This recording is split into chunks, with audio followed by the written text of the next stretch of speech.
నమస్తే, welcome to Aadya media. నేను మీ స్వర్ణ. ప్రస్తుతం మనతో పాటు ఉన్నారు సీనియర్ జర్నలిస్ట్, సినీ పరిశోధకులు ఇమ్మంది రామారావు గారు. నమస్తే అండి రామారావు గారు. రామారావు గారు, పాత సినిమాల్లో విలన్ భీమరాజు గారు అని ఒక ఆయన ఉండేవారు కదా, చాలా మందికి తెలియకపోవచ్చు, అంటే చూస్తే గుర్తుపడతాము, పేరు తెలీదు. బట్ ఆయనకి వెలుగు నీడలు సినిమా ఒక పునర్జన్మతో సమానం, పునర్జన్మ ఇచ్చింది అని అంటూ ఉండేవారట అప్పట్లో. ఎందువల్ల? అది అంటే భీమరాజు అంటే ఎవరో ముందు చెప్పారు కదా. అది పిఏపి బ్యానర్లో ఆదర్శ కుటుంబం అనే ఒక సినిమా వచ్చింది.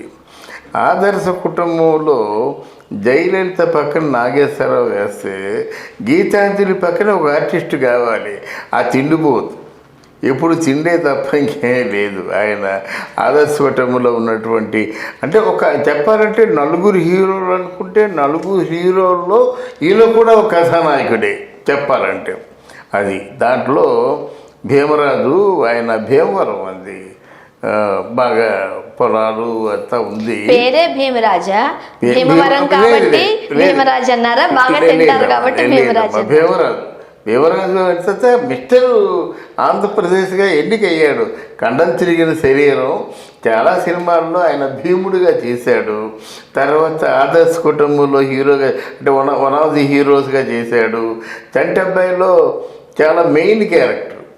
చంటబ్బాయిలో చిరంజీవికి ఆపోజిట్గా చేశాడు. ఇలా చాలా సినిమాలు ఉన్నాయి. చిరంజీవితో చాలా సినిమాల్లో చేశాడు భీమరాజు. ఇది సామాజిక వర్గం అంటే క్షత్రియులు మాట. వీళ్ళు క్షత్రియులు అంటే సినిమా ఫీల్డ్కి రావడంలో కొంచెం బాగా డబ్బు ఖర్చు అయిపోయింది. మామూలు ఖర్చు కాదు, విపరీతంగా ఖర్చు అయిపోయింది.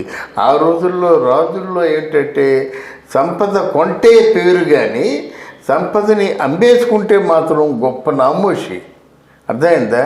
ఇటువంటి 4 ఎకరాలు అమ్మేసాడా అంటే అంత పాడైపోయినట్టే అయిపోయిందా అంటారన్నమాట. ఆ 4 ఎకరాలు అమ్మడం అంటే వాడు చచ్చిపోయినట్టే లెక్క. 10 ఎకరాలు ఉన్నాడా, బాగానే ఉంది, పని బాగానే ఉందిరా, ఈసారి వస్తే చెప్పు అంటారన్నమాట.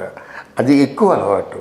ఈ భీమరాజు గారు కొత్తదో ఆయన సినిమా ఖర్చుల కోసం, వాటి కోసం, దేనికోసం ఆయనకి కొంత అమ్మేస్తే ఇంకా వాడిని వేలాపురం చేసి రకరకాలుగా అవమానపరిచి ఎన్నో రకాలుగా హింసించారట. దాంతో ఇక వాళ్ళ నాన్న వాళ్ళు ఏం చేశారంటే, నువ్వు సినిమా ఫీల్డ్కి వెళ్ళొద్దు, అది ఈయనకి సినిమా ఫీల్డ్ ప్రాణం, అది వాళ్ళు వెళ్ళొద్దు. ఎందుచేతంటే తప్పు చూపిస్తున్నారు. సినిమా ఫీల్డ్కి వెళ్ళి నువ్వు బ్రతకలేకపోయావు, నీకున్న పొలం పుట్ర అమ్మేశావు, మళ్ళీ వెళ్ళి ఇంకేమున్నాయి, మాకు ఉండడానికి ఇల్లు ఉంది, అదే అమ్మేస్తావు నువ్వు. అందువల్ల మాకు అమ్మతో నీడ ఉన్నాయిరా బాబు, నువ్వు ఇక్కడ ఏదో నీకు పని చేయొద్దు, మాకేదో కొంచెం 4 గింజలు వస్తాయి తిందాం అంతే, ఒకటి చేయి చేతకంటే బతకలేవు కదా, నీకు కావాలా ఆ పని నేను చేస్తాను. అర్థమైందా? దాంతో భీమరాజు గారికి ఏంటంటే కొంచెం కోపం వచ్చేసి, ఇంకా జీవితంలో మనం బ్రతకూడదు అని చెప్పేసి రైలు కట్టాల మ్యాచి నడుచుకుంటూ వెళ్తున్నాడు అన్నమాట. ఇక రైలు వచ్చి వాడిని కొట్టేయాలి. ఏదో ఆయన అదృష్టవశాత్తు ఆ రోజు ఆ ట్రాక్ మీదకి ఏ రైళ్ళు రావటం లేదు. అలా వెళ్తుండగా ట్రాక్ మ్యాచ్ నడిచెళ్తుంటే డైరెక్ట్గా ఢీకొట్టేద్దామని ఆయన ఉద్దేశం. అప్పుడు ఆ పక్కన ఏదో మామూలుగా ఆ రోజుల్లో పెళ్ళిళ్ళు అయితే స్పీకర్ సెట్లు వేసేవారు, మైక్ సెట్లు పెళ్ళిళ్ళు అయితే మాట. అది పెద్ద గొప్ప. అంటే మైక్ సెట్ వేశారంటే అక్కడ ఏదో పెళ్ళి అవుతుంది, తెల్లవారు పాటలు వినిపిస్తాయి. ఆ పాటలు అంటే వాళ్ళకి పెద్ద పండగ మాట. అలా మైక్ సెట్లోనూ ఓ పాట అవుతుంది.